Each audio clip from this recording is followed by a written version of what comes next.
शुरुआत करते हैं छत्तीसगढ़ से, जहां पिछली सरकार के वक्त हुई कुछ गड़बड़ी और घोटालों को बीजेपी ने चुनाव में भी मुद्दा बनाया और उसी वक्त जांच करने का भरोसा दिया था।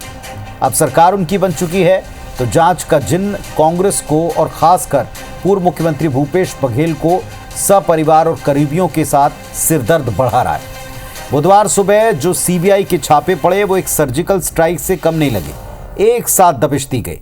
प्रदेश की सियासत में एक भूचाल सा आ गया मानो।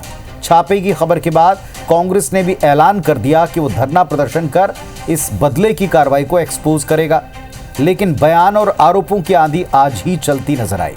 प्रदेश की सियासत में इन छापों, आरोप, बयान, सफाई और नसीहत, इन सब को लेकर दिन भर क्या माहौल रहा, इस रिपोर्ट में देखिए।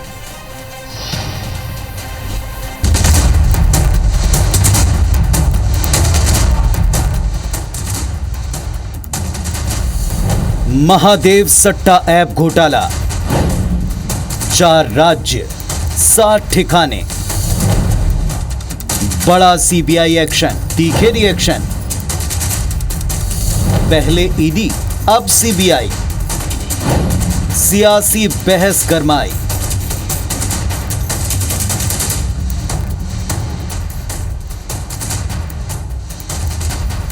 बुधवार सुबह छत्तीसगढ़ समेत देश के 4 राज्यों में 60 अलग अलग जगहों पर सीबीआई के छापों से हड़कंप मच गया।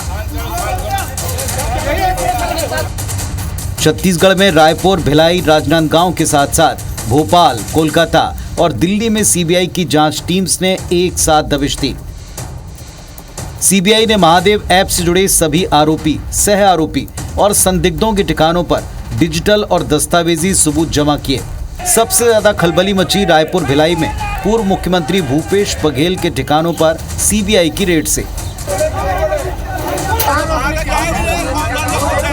कांग्रेस ने इस पर तीखी प्रतिक्रिया दी। पीसीसी चीफ दीपक बैज ने कहा कि पूर्व सीएम भूपेश बघेल के यहाँ 15 दिन पहले ईडी पहुंची, अब सीबीआई रेड। आगे कौन आएगा, एनआईए, ईओडब्ल्यू या आईटी? कांग्रेस का आरोप है कि बीजेपी सरकार विपक्ष की आवाज को डराकर खामोश करना चाहती है। वहीं नेता प्रतिपक्ष डॉक्टर चरणदास महंत ने इसे अन्याय बताया तो पीसीसी प्रभारी सचिन पायलट ने एक्स पोस्ट कर केंद्रीय जांच एजेंसियों की निष्पक्षता पर सवाल उठाए। जिस तरह से आज फिर से ईडी का एक एपिसोड खत्म होने के बाद दूसरा एपिसोड की शुरुआत हुई सीबीआई, मैं समझता हूं कि ये रेड सेंट्रल एजेंसी का दुरुपयोग बदले की भावना से है। देखिए, ये तो बदले की कार्रवाई है और भारतीय जनता पार्टी की सरकार जब से आई है तब से चुन चुन करके कांग्रेस के नेताओं को परेशान कर रही है। इधर विपक्ष के सभी आरोपों को खारिज करते हुए बीजेपी ने करारा पलटवार किया। प्रदेश के डिप्टी सीएम और गृह मंत्री विजय शर्मा ने कांग्रेस को आईना दिखाते हुए कहा कि विपक्ष को सीबीआई जांच पर बहुत भरोसा है। बीजेपी ने कांग्रेस को नसीहत दी कि अगर सब कुछ ठीक है तो कांग्रेस को सीबीआई जांच पर भरोसा कर धैर्य रखना चाहिए। कांग्रेस में कुछ लोग ऐसे हैं जिन्होंने कुछ गड़बड़ किया होगा, वो अविश्वास की बात करते हैं, परंतु कांग्रेस ने सदन में पूरे नेता प्रतिपक्ष जी के साथ सबने मिलकर कहा कि हमको सीबीआई की कुछ विषयों पर जांच चाहिए और उस दिशा में उन्होंने कहा कि नहीं होने से हम मुख्यमंत्री प्रधानमंत्री जी तक भी मिलेंगे। तो उनको अधिकतम लोगों को विश्वास है, ऐसा मैं कह रहा हूँ। ये सर्वविदित है कि राज्य में जब भूपेश बघेल की सरकार थी तो अनेक घोटाले इस दौरान हुए हैं। जब दोनों बातों से इनकार नहीं है तो आज सीबीआई आपसे पूछने आई है, आपके पास जानकारी लेने आई है। आपके पास जो तथ्य है, आपके पास जो जानकारी है वो सीबीआई से साझा करें।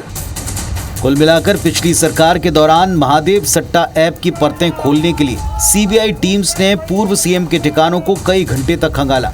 अब सवाल ये कि महादेव सट्टा ऐप जांच के लिए हुई ये रेड केवल बघेल के ठिकानों तक सीमित नहीं थी। सीबीआई टीम्स ने राजनेताओं के साथ साथ वरिष्ठ नौकरशाहों, पुलिस अधिकारियों, प्रमुख पदाधिकारियों और तमाम साथी, सहयोगी और संदेहियों के ठिकानों को सर्च किया है। तो फिर विपक्ष का इतना हो हल्ला क्यों? सवाल ये भी कि गंभीर घोटालों की जांच के लिए जिस सीबीआई पर खुद कांग्रेस भरोसा करती है, अब उसकी जांच पर संदेह और विरोध क्यों? भिलाई से राजेश मिश्रा और कोमल धनेसर के साथ ब्यूरो रिपोर्ट IBC 24।